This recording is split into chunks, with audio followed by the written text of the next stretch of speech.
أعوذ بالله من الشيطان الرجيم. بسم الله الرحمن الرحيم. إن الحمد لله نحمده ونستعينه ونستغفره ونؤمن به ونتوكل عليه ونعوذ بالله من شرور أنفسنا ومن سيئات أعمالنا. من يهديه الله فلا مضل له ومن يضلل فلا هادي له ونشهد أن لا إله إلا الله وحده لا شريك له ونشهد أن محمدا عبده ورسوله. اما بعد، السلام علیکم و رحمت الله و برکاته.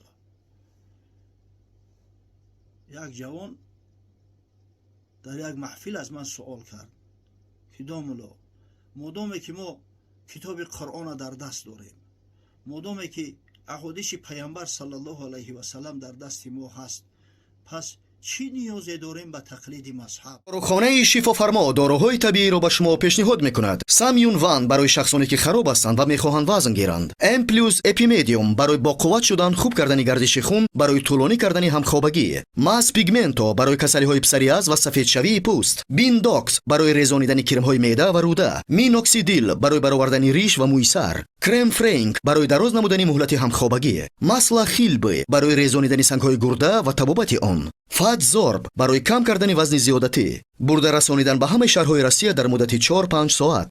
شخصانی که میخواهند سرحد قزاقستان را به یگان مشکلی بگذرند، پس برای شما توصیه میدهیم در دکومنت ها یگان مشکلی باشد، از جهت رجیستراسیا میگراسیونکا همش را با خواست الله حل میکنند. شما را به سرحد قزاقستان برده و ساق سلامت با خواست الله آورده میرسانند. برای زن و مرد فرق ندارد. از نام شبکه حاجی میرزا گپ زنید، تخفیف کرده می شود. معلومات بیشتر با رقم های روی اکران بوده تماس بگیرید. برای شما سفری خوب خواهانیم. که دودر جان، این فکر عقیده کی در کلیت افتاد؟ از کجا این سخنا را گرفتی؟ گفت یک نفر از همه علمای فارسی زبان افغانستان را گوش کردم، شخصی به دست با نام متوکل، که بسیار ادعاهای سخت میکرده است که مذهب لازم نیست، ما قرآن داریم، ما حدیث داریم، ما اجماع داریم، برای ما پیروی و تقلید مذهب هیچ حاجتی نداره. سبحان الله، بسیار متعجب شدم خدا راستی. یعنی ببینه که امروز در افکار مردم ما چی اندیشه های میگردن، چرخ میزنن. یعنی ببینه که به سبب سهلنگاری ما چگونه علاقه مغزشویی جوانای ما شروع شده است. جوانای ما را سعی میکنن که از همین جاده حق، از راه درست منحرف بگردانند و به سوی گمراهی بکشند. از این خاطر تصمیم گرفتم که در موضوع تقلید مذهب، حکم آن در شریعت، قول بزرگا نسبت تقلید مذهبی، یک صحبت با شما داشته باشم برادرای عزیز. زیرا گمان میکنم که این بسیار مهم است، خاصتا در همین روزهای ما. واقعا تقلید به خود قاعده خاصه داره. بزرگا ایرا وقتی قاعده بندی میکنن، در کتب آمده است که التقلید و فی الاصطلاح هو قبول العام قول المجتهد من غیر ان یطلب منه دلیلا علی قوله. اما در اصطلاح علما کلمه تقلید معناش قبول کردن شخص غیر مجتهد قول یک مجتهد رو. وقتی عامی میگیم، غرض از عامی همون شخصی هست که به رتبه اجتهاد نرسیده باشه. قبول کردن قول یک مجتهد بدون طلب کردن دلیل حجت از برای قولش. و فی روایت آخر هو قبول قول المجتهد بلا معرفت دلیل. با روایت دیگر اگر بگیریم، تقلید معنیش تقلید شرعی را در نظر دارم. قبول قول مجتهد به دعوا و جنجال که دلیلش از کجا است، سخن از کجا گفتستی. واقعا در زندگی مردم نیاز به پیروی دارن، نیاز به تقلید دارن. همه امور دنیوی مونم اگر بگیره، تصور کنه که یک شخص سالهای طولانی مکتب خوانده است، در مکتب عالی تحصیل کرده است، شاید صدها کتاب مطالعه کرده باشد، اگر به شرطی که تا زمان پیروی و تقلید یگان جراح متبحی را نکنه، همراه استاد نباشه، در عملیات جراحی شرکت نکنه، آیا کسی به او اعتماد کرده میتونه که جراحی یگان انسانی را به او وادار بسازه و سپارشش کنه؟ هرگز نه. ده ها و صدها مثال به همین شکل آورده می شود که در امور دنیوی ما حتی نیاز داریم به تقلید دیگران، تا چی رسد به امور شرعی که امور آخرتی ما است. خدا رحمت و مغفرت کنه عالم شهیر اسلامی خطیب بغدادی را حضرت میفرماید احکام شریعت از دو نوع عبارت هستند. نوع اول از آنها برای تمام مسلمانان ضرورتاً دانستنش لازم است، مثلا نمازهای پنجگانه، مثل روزه ماه شریف رمضان، مثل زکات مال برای کسایی که قوت استطاعت دارند، برای کسایی که مالشون به نصاب رسیده است. در این امور اصلا تقلید معنی نداره، درست نیست و کسی را نمیگه که من به تقلید کارم میکنم. از هر نمازخانه سوال کنی که برای چی نماز میخونی، آیا کسی یافت میشه و بگه با او خاطر میخونم که پدرم میخوان یا استادم میخوان؟ نه، میگم با او خاطر نماز میخونم که فرض پروردگار است، از جانب پروردگار برای امتاش فرض شده است. در این مسئله نیاز به تقلید نیست، تقلید جایز هم نیست. اما نوع دوم مسائل شرعی که عبارت از فروعات هستند، احتیاج بیشتر در این مسائل شخص نیاز بیشتر دارد به تعلیم و به تعلم که به نظر دقیق، به مطالعه های کامل این مسئله را فرا گرفته نمی شود. سبحان الله. همین مسائل مرکب یست بگذاریم، همین فقط همین نماز ببینیم. از اکثر مردم سوال که فرضهای داخل نماز، واجبات نماز، سنتها و مستحبات نماز، چیزهایی که نماز فاسد یا مکروه میسازن بیان کنن، کرده نمیتونن. تا زمانی که سوال نکنند مشکلشون آسان نسازن. یا مثلا سجده سهو در کجا واجب میشود؟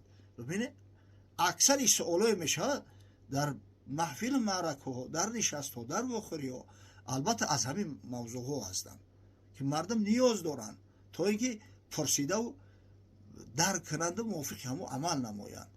یا اگر معاملات مثلا شرعی را بگیریم از قبیل مزاربه، مزارعه، شرکت، اگر تو به زمان به یک عالم مراجعت نکنیم، به یک شخصی عاقل، به یک شخصی که آگاه هست مراجعت نکنیم، مشکلی حیاتی خودمون حل کردن نمیتونیم.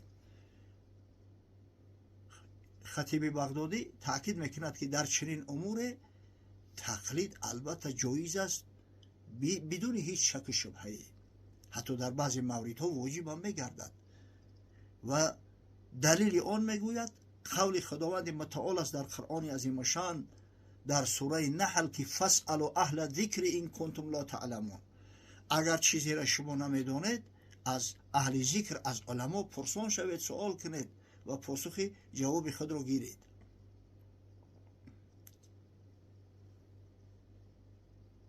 واقعا اگر به شرطی که فقیه بغدادی تاکید میکند، اگر به شرطی که میگوید مردم همه برای همه نوع دویم احکام چنگ به کتاب ها زنند، دیگه تمام امور دنیوی همه میموند.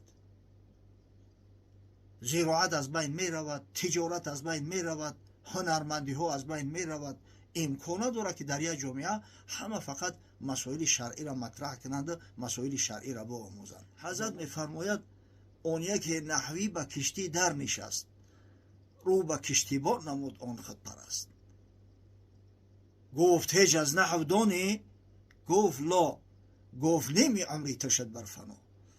یک عالم صرف نحوی عربی، گراماتیک عربی، روز در زورق سوار می شود، اگه باید از دریا گذرد، از شاید دریای دجله باشد، با همون کشتیبان با زورقان مراجعت میکنه که برادر از علم نحو هیچ آگاهی داری؟ بیچاره زورقان علم نحو چی میدوند؟ گفت لا نه. بیچاره گفت نیم عمرت فنا شد، نیم عمرت به بهوده گذشت مادام که تو از نحو آگاهی نداری. زورقان میونه عمر به دست میگه دل شکسته گشت کشتیبان زیتاب، لیک آن دماند خاموش از جواب. دیگه بیچاره زورقان هم شد خفه شد، دماغش سوخت، اما به این جاهل چی بگه آخه؟ خاموش ماند. باد کشتی رو به گرداب فکند، گفت کشتیبان بدان نحوی بلند، هجدانی آشنا کردن بگو. قدرت خدای تعالی میگه کشتی نخواست در گرداب افتید. کشتیبان هم زورقران هم به عالی مراجعت کرد، گفت حضرت آوازی کردن میتونی؟ هجدانی آشنا کردن بگو. گفت نه از من تو صباحی مجو. برادر گفت من عالمی صرف نحوم، من آوازی را کجا میتونم؟ گفت کل امرت نحوی فناست، زان که کشتی غرق در گرداب هاست. در اون صورت گفت اگر نیم عمری من فنا شده باشه ترا کل عمرت فنا شد. خلاص دیگه دستی آب که نداشته باشی غرق میشه. به حضرت مولوی جنبش میکنه که فقه نحو صرف در کمامت آیده یاری شگرف.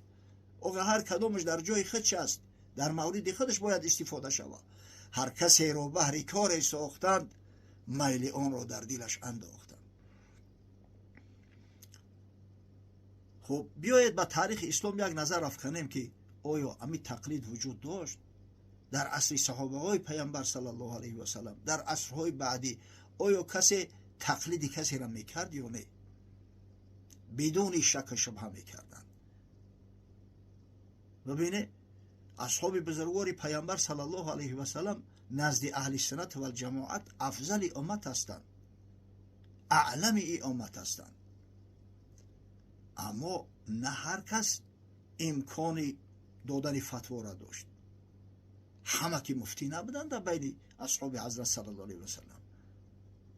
در کتب معتبر آمده است که از میان بیش از 100,000 صحابی پیامبر صلی الله علیه و سلم همگی از 130 چند نفر تا زمان ما فتوا رسیده است. از همین 130 چند نفر بیش از 100 نفرش در طول حیات خود یا یک فتوا داده است یا 2 فتوا، حدی اکثر 3 فتوا. بیش از 100 نفرش.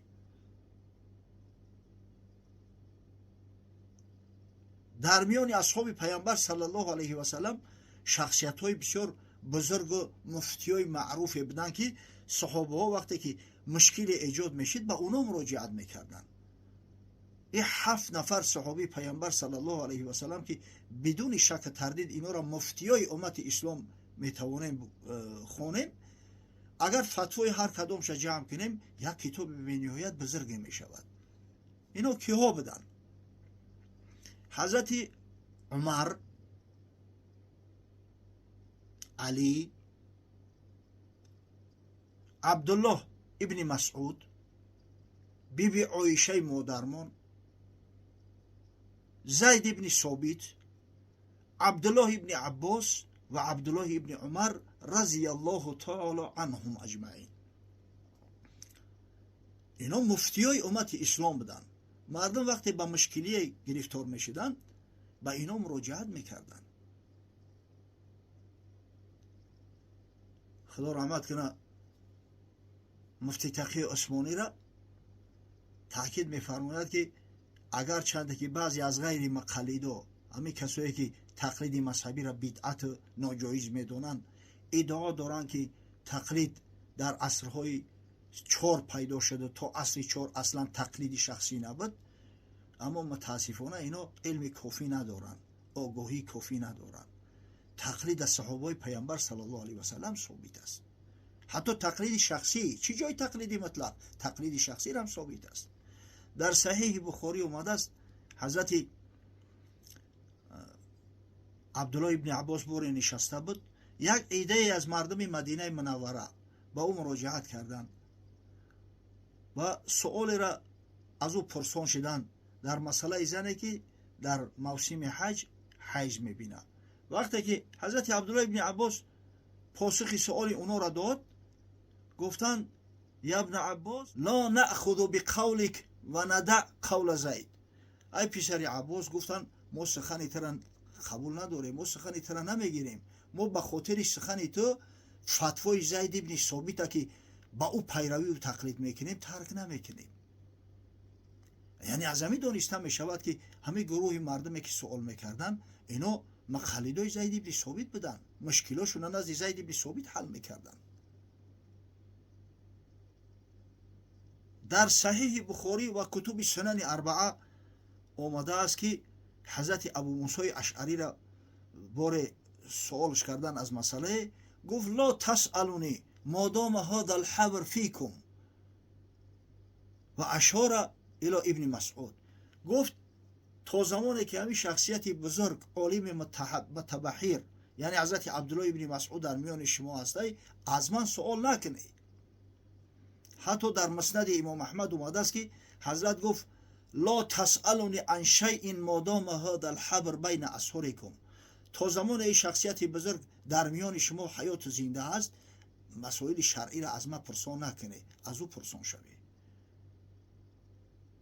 پس معلوم میگردد که تقلید شخصی، تقلید شرعی در زمان اصحاب بزرگوار پیامبر صلی الله علیه و سلم وجود داشت. برای بعضی شد جهل مرکب که بدعت گفتند تقلید مذهب، نمیدونند که این تقلید مذهب به اصحاب نسبتش آید مرتب. نظر کن در کتاب ها و تو بشناس که گویند هذا مذهب ابن عباس. تو نظر کن. بدون نظر کردن، بدون علم سخنهای هرخیله و مزخرف گفتن کار عاقلانه نیست. همو شخصیت هایی که ادعا میکنن شما دلیل نداره، شما حجت نداره، به خدا قسم مطالعه کافی ندارن، نباشه این دعوا را نمیکردن.